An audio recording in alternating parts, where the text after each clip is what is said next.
Bismillahirrahmanirrahim. Assalamualaikum warahmatullahi wabarakatuh. Perkenalkan, nama saya Aulia Rahman. Saya dari NIM saya 211102431281. Saya dari kelas G2 mata kuliah Islam dan ITEK. Dosen pengampunya yaitu Pak Jubaidi. Di sini saya ingin menjelaskan tentang materi itu pentingnya pengetahuan ilmu.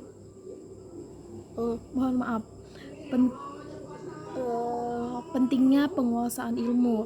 Jadi di sini saya ingin memaparkan tentang pentingnya penguasaan ilmu itu dari referensi Ketua MPR Pak Zulkifli Hasan.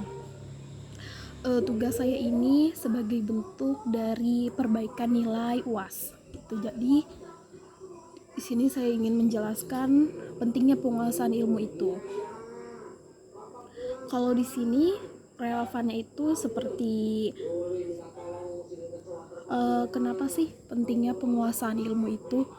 Karena buat kita sendiri ilmu itu penting gitu, dalam hal apapun, perspektif apapun gitu. Karena jika kita tidak mengetahui ilmu, maka kita tidak akan tahu tentang bagaimana mengerjakan sesuatu gitu. Kalau kita ingin makan tapi kita nggak tahu doa makan itu apa, jadi salah satunya adalah kita belajar ke guru dan kita akan tahu bagaimana mengetahui kita makan itu doanya itu seperti apa gitu. Makanya itu pentingnya penguasaan ilmu agar kita lebih dalam mengetahui ilmu apapun itu. Kalau Pak Zulkifli Hasan ini menjelaskan, beliau itu mengisi ceramah ketika tarawih di bulan Ramadan di Masjid Al-Atif, Cipahit, Bandung. Pada malam minggu, Pak Zulkifli Hasan mengingatkan dan mendorong umat Islam untuk menguasai ilmu secara lengkap. Tidak hanya ilmu agama, tapi juga ilmu politik, ekonomi, dan lain-lainnya. Apalagi di dunia ini, sekarang kita itu sudah dunia yang modern. Dan juga umat Islam itu harus bisa mengembangkan pemikiran mereka. Cara mereka melihat dunia itu sudah modern, tidak lagi seperti dulu orang-orang berpikir. Pemikiran itu tidak semua orang bisa berpikiran modern, tapi anak-anak zaman sekarang itu udah hampir kebanyakan pemikiran yang modern. Mungkin beberapa orang tua itu pemikirannya tidak terlalu modern sama yang kayak anak-anak sekarang gitu. Makanya di sini Pak MPR Zulkifli Hasan menjelaskan,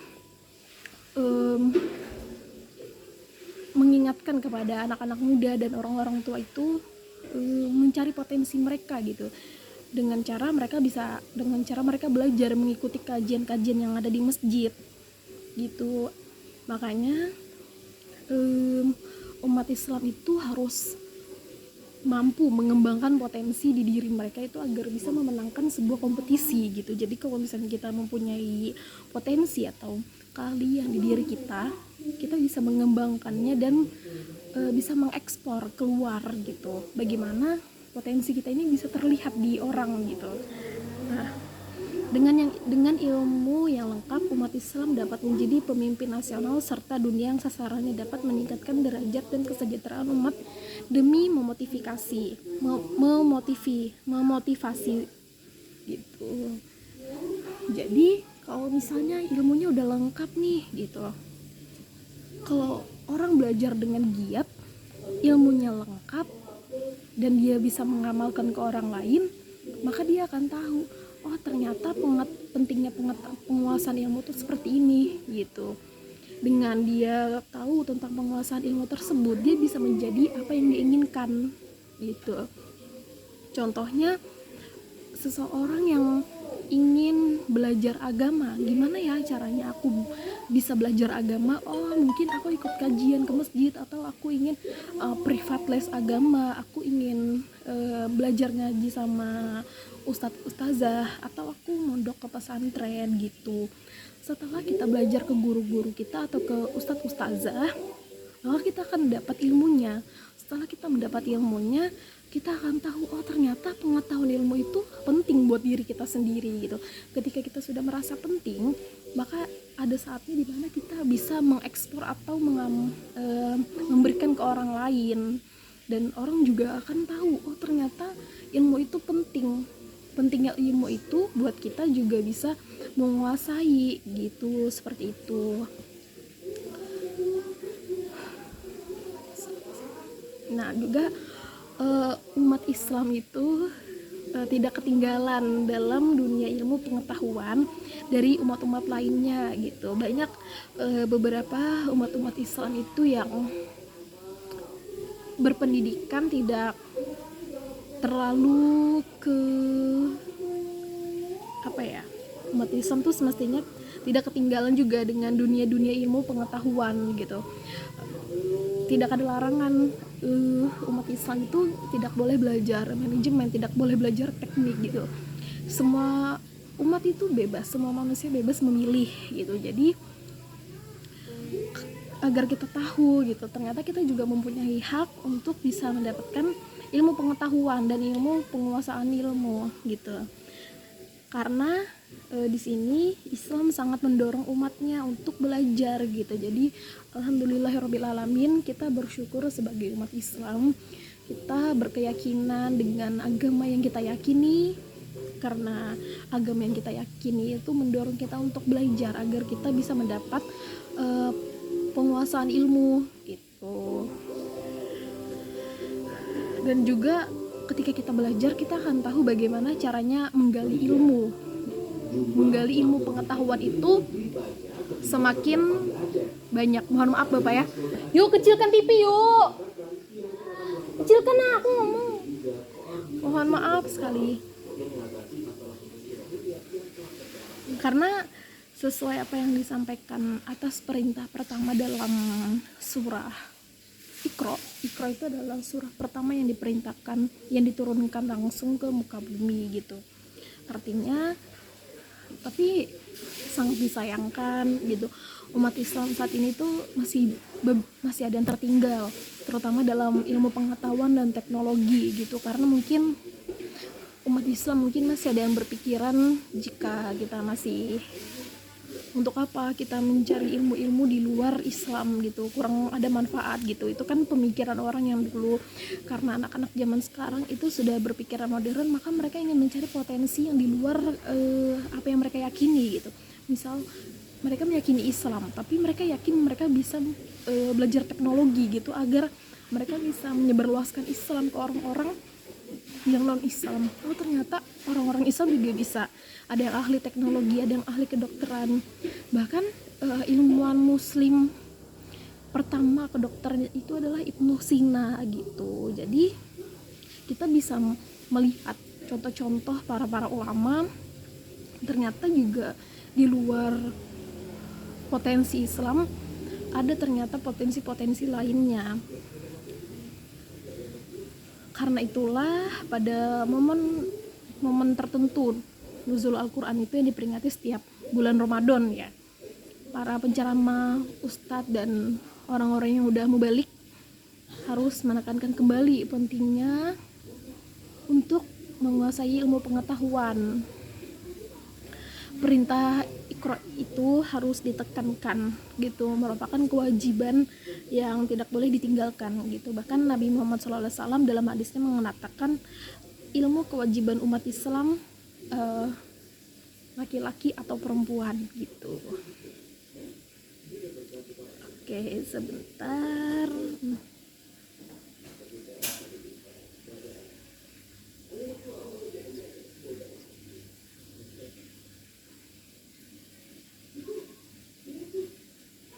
Oke, jadi ada satu ungkapan dari dosen UIN Jakarta, yaitu beliau bernama Muhbib Abdul Wahab. Lewat artikel Al-Qurannya nih gitu. Inspirasi Peradaban di HU Republik edisi 31 Mei 2018 yang menjelaskan gitu. Wahyu pertama diturunkan Nabi Muhammad SAW sejatinya itu menginstruksikan pentingnya pengembangan budaya literasi sebagai basis membangun peradaban, karena etos Iqra itu katanya menambahkan adalah membaca, berpikir kritis dan kreatif gitu, meneliti dan mengembangkan sains dan teknologi merupakan sendi tegaknya peradaban gitu. Jadi kita sebagai umat Islam itu juga bisa pastinya mencari kita sebagai umat Islam itu banyak hal-hal yang bisa kita ambil gitu, banyak beberapa ilmu yang bisa kita cari gitu. Dengan salah satunya kita bisa berkumpul ke komunitas atau beberapa organisasi. Di situ kita masuk dan kita bisa belajar, oh ternyata orang yang berpikiran kritis itu tidak semuanya orang nonis, ternyata banyak sekali orang yang berpikiran kritis. Salah satunya itu adalah Mbak Najwa Shihab. Beliau adalah salah satu wanita kuat yang di zaman yang sekarang lagi di Indonesia. Beliau adalah orang muslim, tapi beliau sangat berpikiran kritis karena tidak semua orang-orang Islam itu ada yang berpikiran kritis, apalagi mungkin wanita-wanita yang kurang bisa mengekspor dirinya keluar karena mereka masih malu untuk berbicara gitu. Dan juga orang-orang kreatif gitu. Banyak orang-orang Islam zaman sekarang karena sudah berpikiran modern, jadi mereka bisa mengkreatifkan dengan apa, dengan salah satunya adalah mereka bisa berkaligrafi atau mereka bisa bersyair-syair lagu Arab gitu. Jadi banyak sekali cara untuk bisa kreatif di zaman sekarang, apalagi teknologi sekarang sudah sangat maju gitu. Jadi itu makanya kenapa pentingnya penguasaan ilmu itu, agar kita tahu bagaimana kita menggunakannya gitu. Salah satunya ini tadi kreatif gitu. Gimana ya aku bisa kreatif gitu. Ternyata zaman sekarang itu tidak, kebanyakan orang itu selalu menggunakan handphone. Tidak ada orang yang tidak menggunakan handphone gitu. Paling minim mungkin orang tua zaman dulu handphonenya handphone Nokia gitu. Jadi zaman sekarang handphone sudah Android gitu. Jadi ada beberapa orang yang ngedit itu udah enak, udah lewat aplikasi tinggal pencet-pencet gitu. Jadi kreatif itu bisa, tinggal kita potensi mengasahkannya aja lagi gitu. Meneliti dan mengembangkan sains dan teknologi gitu. Jadi ilmuwan-ilmuwan di luar negeri sana juga banyak yang para peneliti dan para yang orang yang mengembangkan sains dan teknologi seperti itu.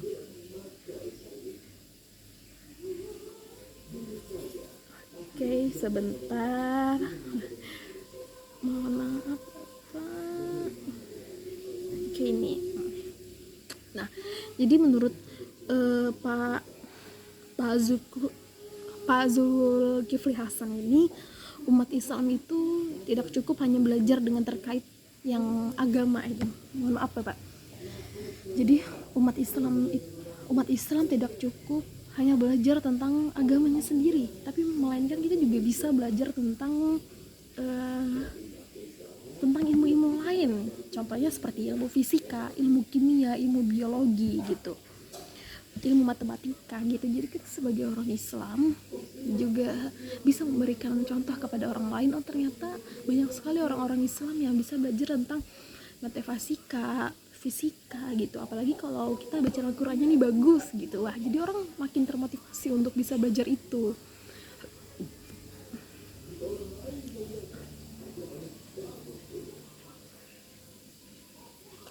Nah jadi kalau kita baca Al-Quran nih, banyak banget tuh perintah-perintah bagaimana penciptaan alam semesta, turunnya air dari langit, lalu menghidupkan tumbuhan, serta bagaimana siang dan malam gitu. Karena Allah mengatakan itu adalah tanda-tanda bagi orang yang berakal. Jadi gunanya kita bisa berakal itu kita bisa berpikir gitu, bagaimana oh ternyata kalau hujan itu air tuh turun dari langit ya gitu. Jadi kita bisa berpikir, oh gimana ya, kok bisa ya air itu turun dari langit gitu. Pasti ada beberapa pemikiran seperti itu. Serta pergantian siang dan malam gitu. Kalau orang yang udah balik dan berakal, mereka akan berpikir, kok bisa ya siang itu bisa tiba-tiba udah malam aja gitu. Makanya dengan kita belajar kita akan tahu pengetahuan itu. Dan kalau yang pernah aku pelajarin, pengetahuan ini dulu aku dapat di SD ketika pelajaran IPA, ilmu pengetahuan alam. Nah, di situ. Namun harus diingatkan lagi gitu, lagi mempelajari alam semesta dan semua yang terkandung di bumi ini bukan untuk menguasai apa yang mengeksploitasi, dan bukan untuk menguasai gitu. Jadi kita sadar diri juga, kita tidak boleh serakah dengan apa yang kita pelajari gitu. Karena ketika kita belajar, kita jangan terlalu serakah juga, karena itu akan mendapatkan karma atau mudarat dan kehancuran gitu. Sebagaimana yang diingatkan dalam Quran surah Ar-Rum ayat 41. Kita memang boleh mengambil manfaat dari bumi, tapi jangan dengan cara fasad. Karena manusia juga bertugas memelihara bumi ini gitu.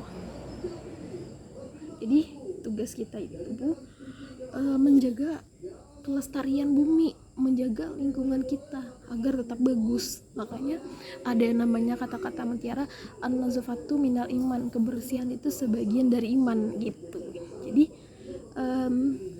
kita nggak akan tahu nih pentingnya ilmu itu apa. Kok bisa ya lingkungan itu bersih? Karena apa? Karena kita tahu ilmunya. Kebersihan itu sebagian dari iman gitu. Juga ada dalam surah Quran, dalam surah Hud 61, dan yang tidak kalah pentingnya adalah bahwa alam semesta dan segala isinya ini adalah ayat atau tanda-tanda Allah gitu. Jadi banyak orang yang mungkin belum mengetahui bahwa alam semesta dan isinya ini adalah tanda-tanda Allah gitu, ya kan?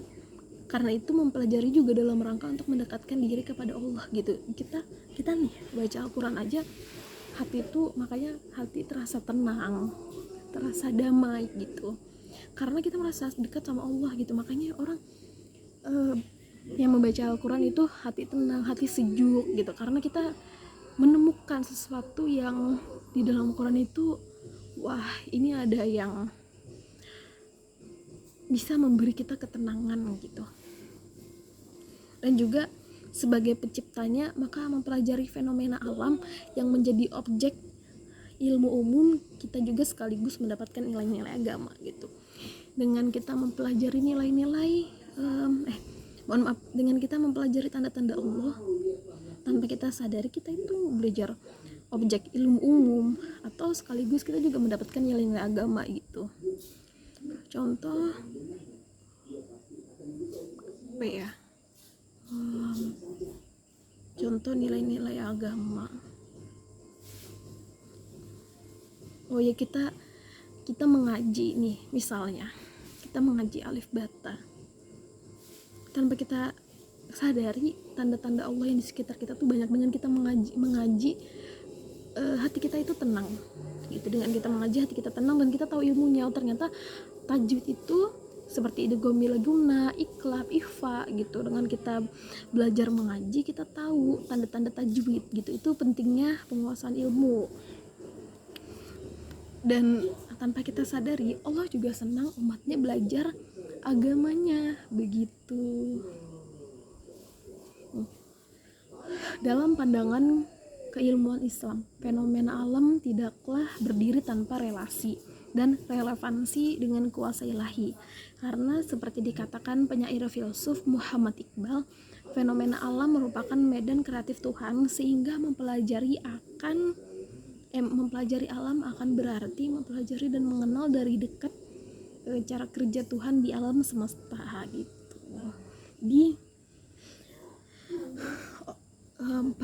Dengan pandangan ilmu Islam itu, fenomena alam tidaklah berdiri tanpa relasi dan relevansi itu, melainkan dengan kuasa ilahi gitu. Jadi nggak mungkin kan bumi ini ada, tidak mungkin bumi ini tiba-tiba ada kalau tidak ada yang menciptai gitu.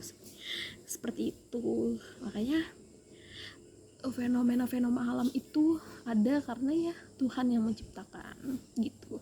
Adanya bintang yang cantik di setiap malam itu karena Allah yang menghendaki gitu. dan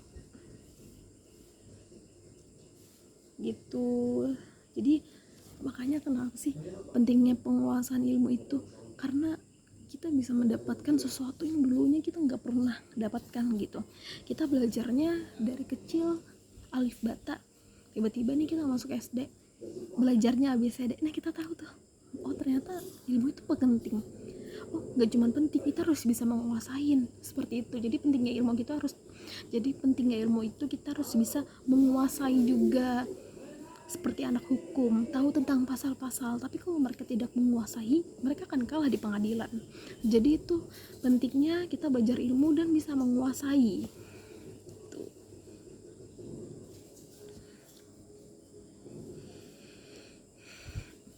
Makanya juga di sini mungkin singkat dari pemaparan dari Pak Zulkifli Hasan di sini. Beliau ingin mendorong dan mengingatkan untuk umat Islam itu tidak belajar tentang agama Islam kita, tapi melainkan bisa belajar tentang fisika, sains, teknologi, ilmu bisnis, ilmu ekonomi, ilmu hukum, dan ilmu-ilmu lainnya. Agar apa? Agar kita bisa mengembangkan Islam itu dengan luas dan orang-orang tahu, oh ternyata Islam itu tidak seperti apa yang aku bayangkan ya gitu. Nah, okay. Dengan demikian, jelas Mulyadi menambahkan, penelitian alam semesta dapat mendorong kita untuk mengenal Tuhan dan menambah keyakinan kepadanya. Bukan sebaliknya seperti yang terjadi di Barat ketika para ilmuwan cenderung menolak Tuhan justru setelah mempelajari alam secara seksama. Jadi dengan kita meneliti alam, kita akan tahu, oh ternyata hujan ini turun itu karena hujan turun itu ternyata ada rahmat, ada kesejukan gitu. Tapi oh enggak kok, tapi kalau misalnya hujan terus banjir, apakah itu rahmat? Itu di awal itu rahmat dan di akhir itu bencana gitu. Allah menurunkan bencana kepada tempat tersebut mungkin karena Allah tidak menyukai tempat tersebut, mungkin tempat tersebut ada hal-halnya berkaitan dengan larangan gitu. Makanya kenapa tempat tersebut bisa banjir gitu. Tapi dalam pemikiran lain mungkin itu karena sampahnya banyak gitu. Nah itu pentingnya kita bisa belajar tentang ilmu kebersihan, ilmu hukum, agar kita tahu, oh ternyata banjir ini karena sampah menumpuk gitu. Tapi kalau kita dari belajar sisi agama, mungkin itu karena Allah mengazab atau memberi bencana kepada tempat tersebut karena tempat tersebut telah melarang larangan yang diberi Allah gitu.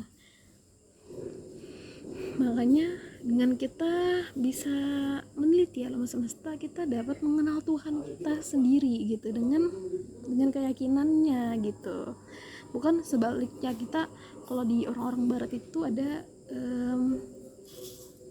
orang-orang yang makin pintar itu mereka malah tidak meyakini adanya Tuhan gitu, karena mereka berpikir, oh aku tuh bisa sendiri, ternyata aku tuh bisa apapun gitu, ternyata Tuhan itu tidak penting. Jadi makanya banyak orang-orang di luar negeri itu yang ada yang ateis karena mereka tidak meyakini adanya Tuhan gitu.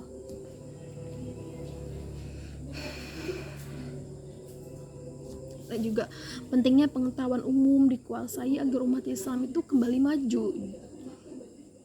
Itu disampaikan pada proklamasi gitu ya, proklamator RI Soekarno jauh-jauh hari dalam surat bertarikh 22 April 1936 dari pengasingan di Ende kepada A. Hasan. Dia menegaskan orang tak dapat benar-benar memahami Al-Quran kalau tak memiliki pengetahuan umum gitu. Jadi gini nih, misalnya kita baca Al-Quran nih tapi kita nggak tahu tajwidnya, nah itu tuh karena ya kita cuma tahu baca doang, tapi kita nggak tahu itu tuh tajwidnya gimana, artinya gimana ya. Dengan apa? Dengan berawal kita belajar yang namanya huruf hijaiyah, alif, ba, ta, tha gitu. Jadi kita akan tahu, oh ternyata setelah kita membaca alif, ba, ta, tha, huruf hijaiyah kita bagus, oh kita belajar lagi tuh yang namanya tajwid. Kita akan tahu, oh ternyata penguasaan ilmu tajwid itu penting ya untuk bisa baca Al-Quran gitu. Seperti itu. Misalnya bagaimanakah orang bisa mengerti betul-betul firman Tuhan bahwa segala barang sesuatu itu dibikin olehnya berjodoh-jodohan. Kalau tak mengetahui biologi, tak mengetahui elektronik, tak mengetahui positif negatif, tak mengetahui aksi dan reaksi. Jadi kalau orang yang enggak terlalu paham tentang Al-Quran, maka mereka tidak akan tahu tuh ternyata jodoh itu sudah diciptakan oleh Allah gitu. Dan tanpa mereka ketahui, segala sesuatu yang diciptakan di muka bumi itu udah diatur oleh sang kuasa ilahi. Jadi Pak Soekarno juga pernah mengungkapkan firman Allah itu yang tentang gunung yang bergerak. Gunung tuh bergerak seperti awan, dan langit dan bumi bersatu lalu dipisahkan gitu. Serta semua yang hidup diciptakan dari air. Menurutnya, bagaimana mengetahui maksud firman-firman Allah tersebut kalau tidak mengetahui sedikit ilmu astronomi? Tapi saya tidak tahu tentang ilmu astronomi ya. Jadi mungkin kalau di sini mungkin bagi beberapa orang yang paham tentang ilmu astronomi mungkin pasti tahu ya. Kita lanjut. Ada banyak contoh lain yang disinggungnya untuk mendorong Islam, khususnya pesantren yang dibangun Kiai Haji Hasan saat itu agar menjalankan ilmu umum gitu. Bagi saya, anti taklidisme itu berarti bukan saja kembali kepada Al-Quran dan Hadis, tetap kembali kepada Al-Quran dan Hadis dengan mengendarai kendaraannya pengetahuan umum gitu. Jadi kalau misalnya di pondok pesantren sekarang itu semuanya sudah pada modern gitu. Ada yang beberapa masih tidak terlalu modern gitu, tapi beberapa pondok pesantren sekarang itu mereka bisa menyeimbangi adanya pelajaran pondok dan pelajaran umum gitu. Jadi anak-anak muda zaman sekarang tahu, oh ternyata setelah aku belajar IPA dan IPS, aku kan belajar tentang bagaimana hukum sholat dan hukum bersuci, tahu jadinya gitu. Itu makanya pentingnya penguasaan ilmu. Jadi kita tahu sebagai umat Islam, oh ternyata IPA IPS itu penting ketika kita udah di luar pesantren, kita bisa mengekspor gitu. Makanya itu teman-teman, pentingnya kita bisa belajar agama dan ilmu umum agar kita bisa mendapatkan dua pemikiran dan kita menjadi anak-anak muda yang berpikiran modern tapi kita mengetahui juga sisi agama.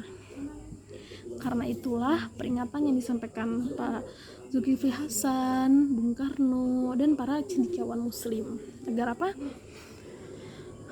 Agar umat Islam itu bisa menguasai ilmu-ilmu umum yang seperti saya bilangkan. Jadi kita bisa menjadi anak-anak muda modern yang dengan dua pemikiran. Kita bisa memayaga, kita bisa berilmu agama dan kita juga bisa menguasai ilmu umum begitu. Agar umat Islam juga bisa menguasai ilmu-ilmu umum harus kita sambut baik dan jalankan gitu. Kita jalankan ilmu-ilmunya itu dengan santai saja, dengan bismillahirrahmanirrahim, bersama teman-teman kita belajar gitu. Gak akan tuh kita belajar sendiri tuh pusing nanti, karena hanya dengan cara demikian kemajuan kejayaan Islam gitu bisa diraih kembali. Jadi kita alhamdulillahirobbilalamin bagi sekarang itu akses mau belajar itu luas, teknologi sudah maju, pencet di YouTube, Google udah keluar apa yang kita mau, apa yang kita cari. Apalagi mau belajar ngaji, Google Meet udah bisa kalau nggak bisa ketemu offline. Jadi banyak cara untuk bisa menguasai banyak cara untuk bisa mendapatkan ilmu gitu. Jadi sudah banyak lembaga pendidikan Islam yang mengajarkan ilmu agama maupun ilmu umum, benar banget.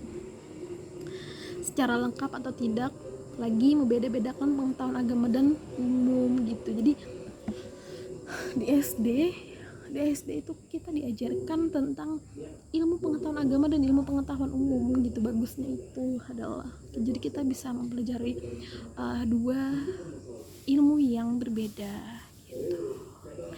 Alhamdulillahirobbilalamin, telah selesai penjelasan saya tentang pentingnya pengetahuan ilmu itu teman-teman. Jadi untuk teman-teman sekalian,